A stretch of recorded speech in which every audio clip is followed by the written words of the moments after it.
noite. O Jornal Nacional de hoje vai começar de um jeito diferente.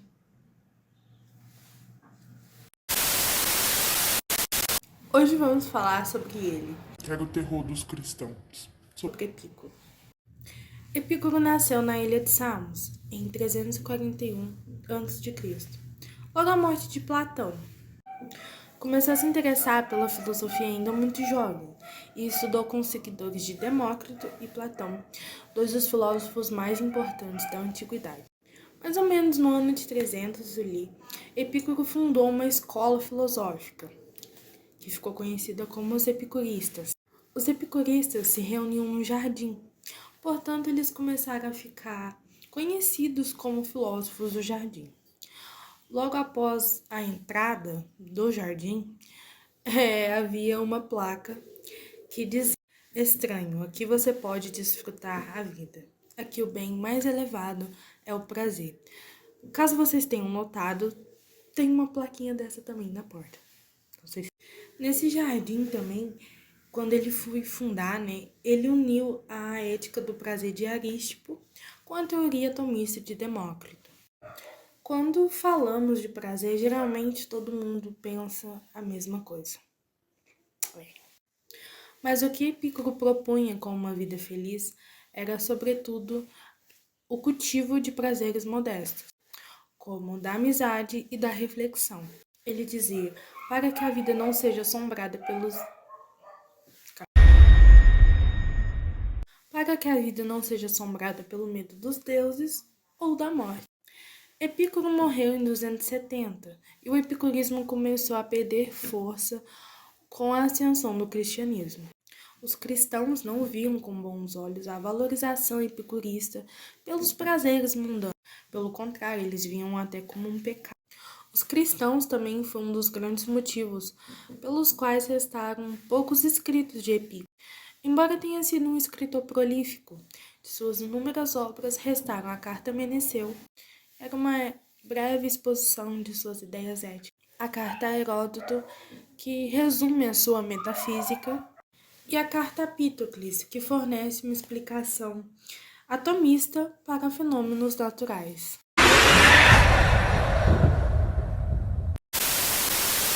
Filosofia de Epicuro. Epicuro via a filosofia como uma medicina da alma. Se a medicina procura livrar o ser humano de doenças e proporcionar uma vida saudável, a filosofia procura curar os males da alma e proporcionar uma vida feliz. Epicuro procurou oferecer uma cura para a alma humana a partir de suas reflexões sobre a natureza e sobre a ética. Primeiro, procura oferecer uma imagem adequada da natureza, para que o ser humano não tema as mortes e nem os deuses. Segunda, mostra o que realmente é importante para a natureza. Cara, eu tô tentando gravar, eu juro que eu tô tentando gravar, mas olha essa merda. Como? Vou esperar a boa vontade agora, né?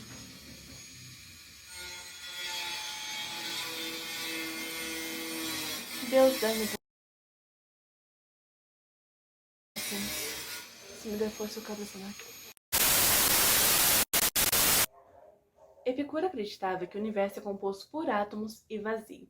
Os átomos seriam partes menores, eternas, indivisíveis e imutáveis, que se juntariam para formar uma forma provisória.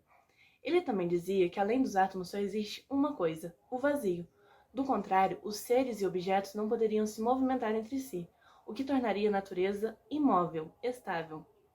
Ok, mas o que ele quer dizer com tudo isso? Essa ideia de Epicuro tranquilizaria o medo das pessoas em relação aos acontecimentos naturais, que eles acreditavam ser causados pela fúria divina, que os deuses estariam punindo a nossa terra por alguma coisa. Porém, se tudo é átomo e vazio, então não teria como ter um antecedente mágico por trás dessas coisas, apenas a movimentação dos átomos. Portanto, não se deve temer aos deuses. O que nos leva ao resumo de sua filosofia libertária, que ele chamava de 4 ervas medicinais. 1. Não se deve temer aos deuses, afinal eles não teriam ali um real controle sobre o nosso mundo. 2. Não se deve temer a morte, já que depois da vida não há sentidos, portanto não sentiríamos nenhuma dor. 3. O bem é fácil de ser alcançado, porque a felicidade estariam nas coisas mais simples na vida, estariam no pouco. 4. Os males são fáceis de ser suportados. Porque a gente tem ali aquela memória dos prazeres da alma que nos trariam felicidade. E aí, gente, vocês acreditam em Deus? É isso? Agora vamos falar de Epícoro. Epícoro era acusado de ateu, gente, embora não negasse a existência dos deuses. Mas ele pensava que os deuses eram diferentes. Ele pensava diferente das pessoas daquela época e também de pessoas até que hoje em dia pensam. Ele meio que pensava nos deuses como seres perfeitos, felizes e calmos. Epícoro escreveu sobre os deuses da seguinte maneira: aquele que é plenamente feliz e imortal não tem preocupações, nem perturba os outros, não é afetado pela cólera ou pelo favor, já que tudo isso é próprio à fraqueza. Ele fez críticas sobre a concepção tradicional sobre Deus e criou o seguinte paradoxo: se Deus é bom, por que o mal existe? Agora deixo essa pergunta para vocês. Se Deus é bom, por que o mal existe? Ele criou 3 afirmativas, sendo Deus é onibenevolente, ou seja, bondoso. Deus é onisciente, ou seja, sabe de tudo. E Deus é onipotente, ou seja, tem todo o poder.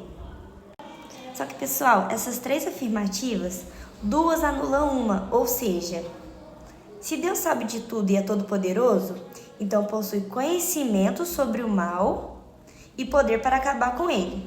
Se não faz, então ele não é bondoso. Se Deus é todo poderoso e bondoso, então ele tem poder para acabar com o mal e desejo de assim fazer. Logo, se não faz é porque não tem conhecimento do mal. Posso? Se Deus sabe de tudo e é bondoso, então ele sabe da existência do mal e tem vontade de acabar com o mal, mas não tem poder para isso. Sendo assim, 2 afirmativas sempre acabam anulando a outra. E se eu te perguntar sobre a morte? O que você diria? Chega de brincadeiras, vamos falar sobre o famoso filósofo Epicuro. O filósofo Epicuro, em seu livro A Carta Meneceu, gente, por favor, relevem, eu não sei como pronuncia, ele faz a seguinte reflexão: a morte não significa nada para nós, porque quando estamos, a morte não está, e quando ela está, nós não estamos. Ele acreditava que não há nada além da morte, muito menos a dor. A morte não nos afetaria, porque ela é apenas o fim do que somos. E com isso, não podemos ser afetados, porque mortos não seríamos vivos para sentir. Consequentemente, não há vida após a morte. Com a morte do corpo, seus átomos se separam, e a pessoa que existia até então, suas memórias, medos, desejos, deixam de existir. Como a morte é o fim de qualquer consciência, não tem como ser dolorosa. E com isso, ela não resulta em dor e nem sofrimento. E não há por que temê-la.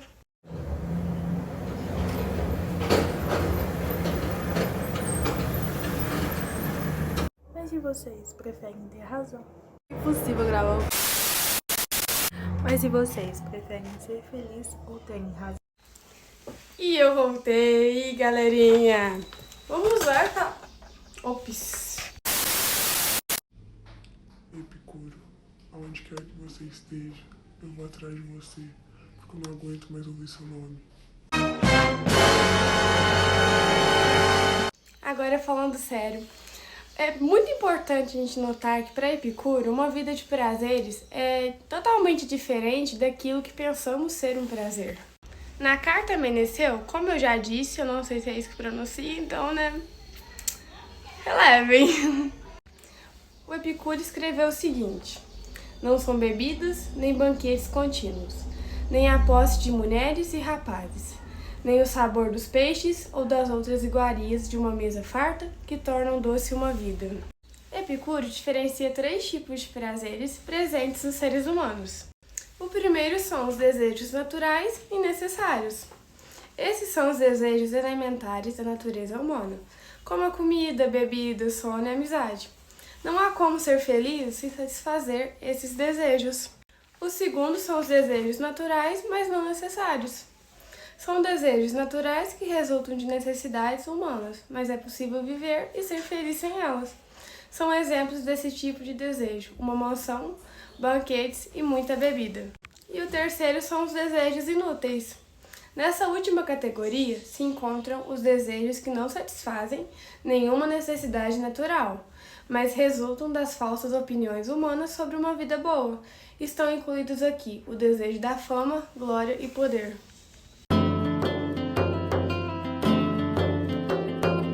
The world